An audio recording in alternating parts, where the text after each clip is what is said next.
This is Montage. In the morning, you wake up and there's a whole mess of hair that you never expected.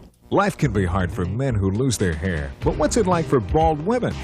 The department, you have to acknowledge, has gone out on a limb to assist this department. When South American police couldn't win the war on drugs, they called in Miami's SWAT team to the rescue.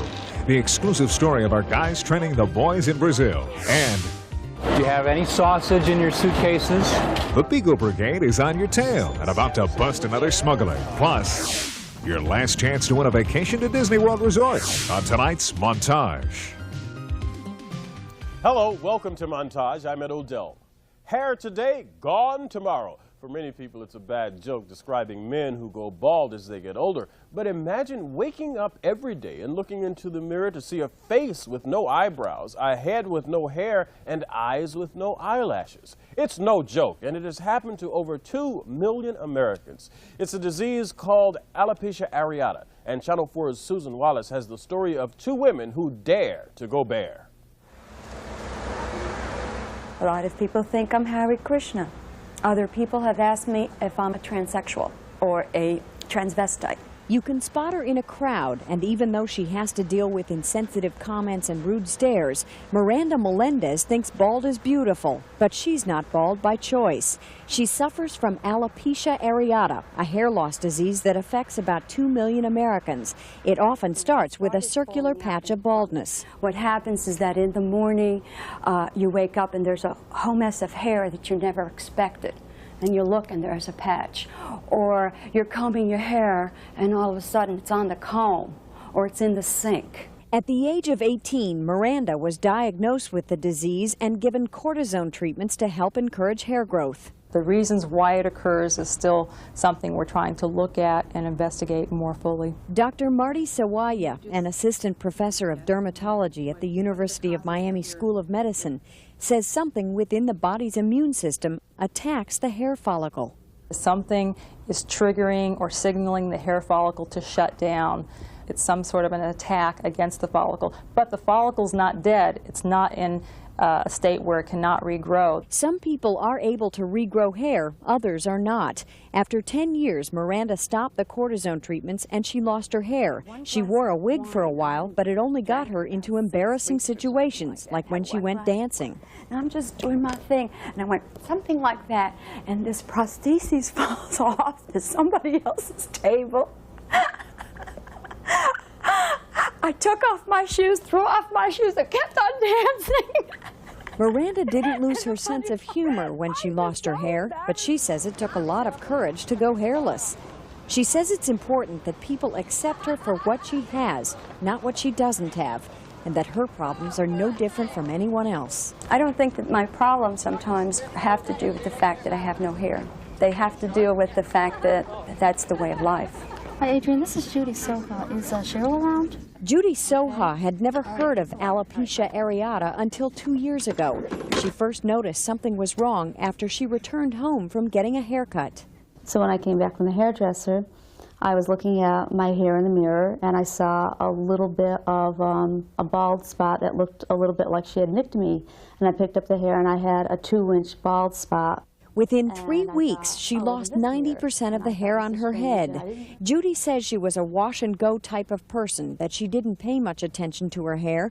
But after she lost it, she experienced a period of mourning as if a part of her body was gone. Now, I went through a lot of periods of being really angry, and I'm still angry now, that society makes you feel bad because you don't have hair. Judy tried all kinds of medical treatments to get her hair to grow, and one of them worked.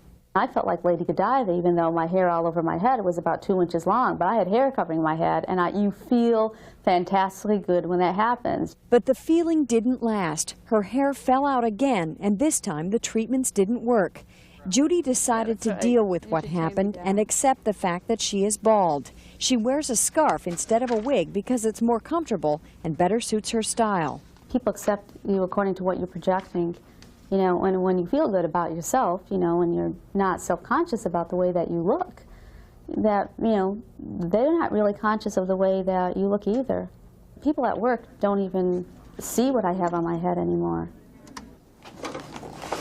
But there are times when being a bald woman has made her feel emotionally handicapped, especially when she's in situations where looks are important. I've had periods where I would think, I'll never meet another man, I'll never get married because I'll never get over the fact that I don't feel attractive to a man without hair, because I don't. Everybody looks better with hair.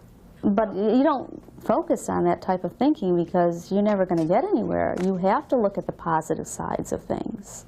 Judy's hair has started to grow back on its own. Although no doctor told her it would work, she feels a change in diet has helped.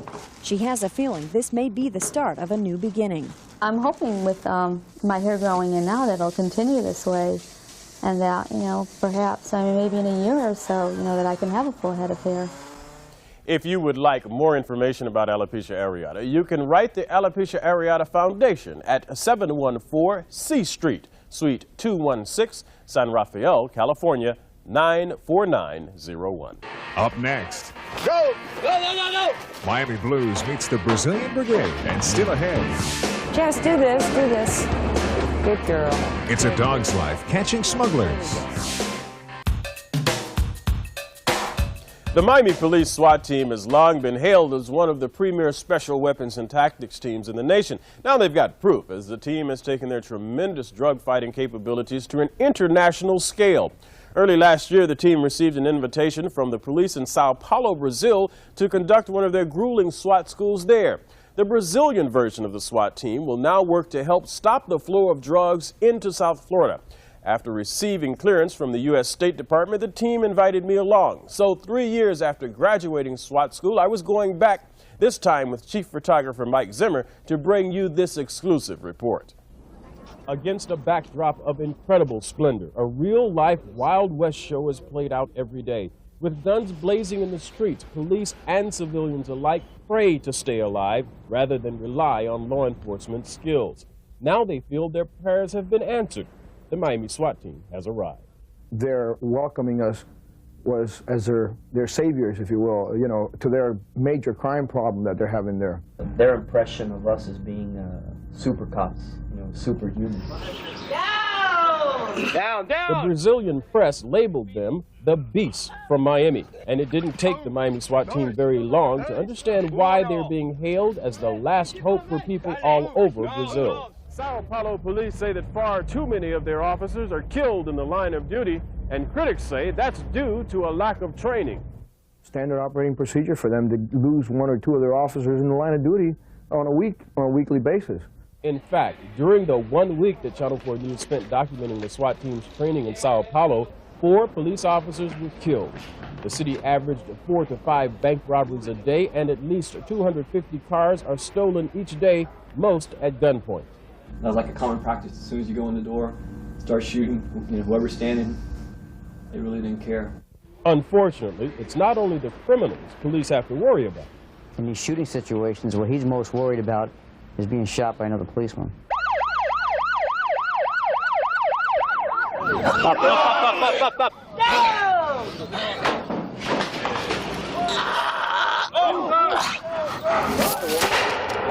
She's locked! Through the door! Violence is a way of life in Sao Paulo. Most of the SWAT cadets have killed 3 or more suspects in the line of duty, some averaging 1 shooting a month. Now Sao Paulo has entered the drug smuggling pipeline, a big problem for them and a potential problem for all of us in South Florida. But police here lack the skills to fight back, and many die in the line of duty with little of the support their counterparts in Miami enjoy. The vast city-state of Sao Paulo is home to more than 18 million people, and it takes 100,000 police officers to enforce the law here. However, they say it is a difficult task because the people of Sao Paulo have little or no respect for law enforcement. Yeah, it's so different than the United States. In the United States, the people respect so much the police than here. Major Frere asked for the Miami SWAT team's help.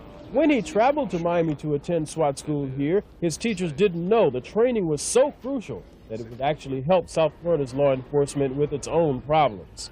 The cocaine, it's not good, big problem to the people. The problem is the root of this, and has many problems with this traffic.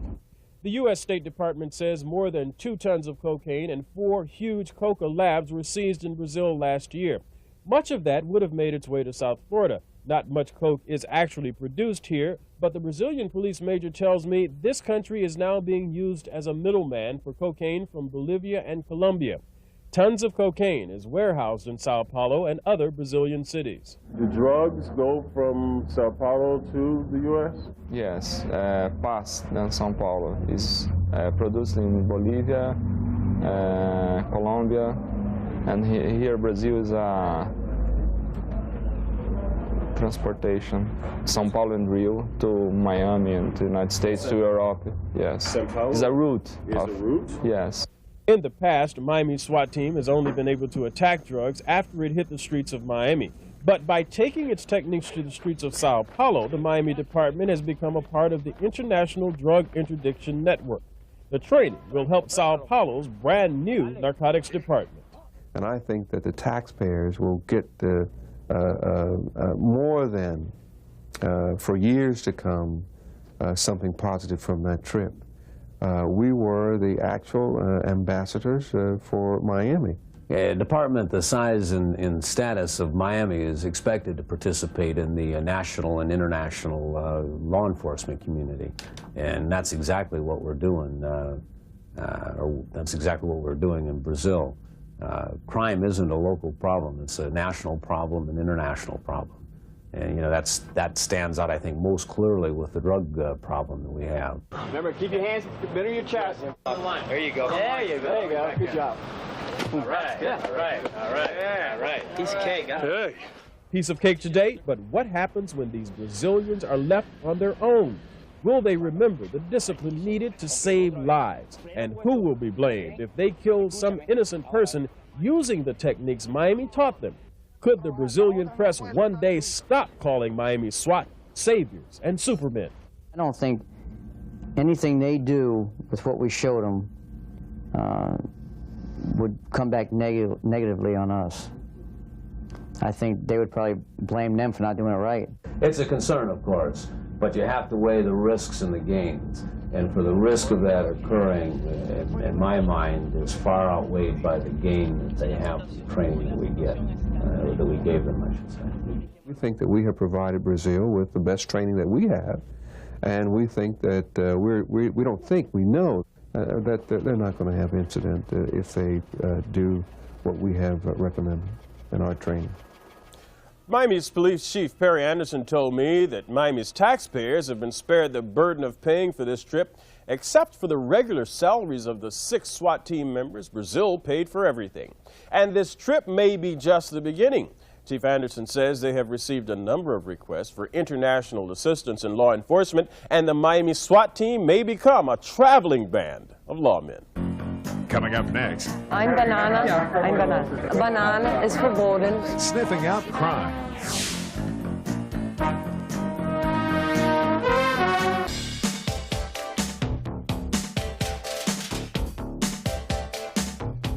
If you have any questions or comments about this week's show, we'd love to hear from you. You can call us at Montage Talkback by dialing 1-900-246-TALK. That's 1-900-246-TALK.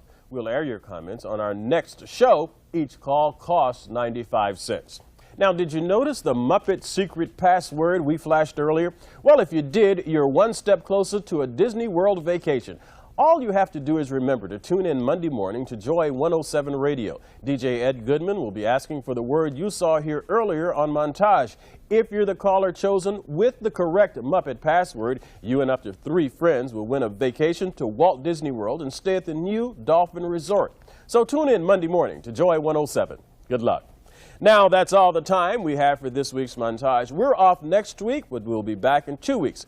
Before we go, tomorrow's Mother's Day, and it's a Montage tradition to put our moms in the credits instead of ourselves. It's our way of saying, thanks, Mom. And because tomorrow is Mother's Day, for the last word, we took our Montage cameras to Dadeland Mall and asked, what's the best advice your mother ever gave you? Until next time, enjoy having the last word. I'm Ed O'Dell. Happy Mother's Day, Mrs. Cooper. Good night. I can't think of advice right now. I can think of the way she brought me up. No matter what horrible thing I did. I was always duly chastised, but I always knew that she loved me no matter what. She's always been very good with me and told me what to do, not what not to do. So I've always been able to make my own decisions. She's always been by me, but I've made my own decisions. She told me to stay away from boys. Get a good education and it'll pay off in the long run. And it has paid off. What's one piece of great advice that your mom gave you? To always listen to what you feel is right. Do what you feel is right. Let's see, my mom told me to never talk bad about other people because it always comes back to you. Oh, and don't burn your bridges behind you. That's my mom saying. Yeah. She said to be consistent and persistent, and I'm finding that if I'm not, I have a lot of problems with them. She's never given me any one piece of advice. You can't pinpoint on one thing.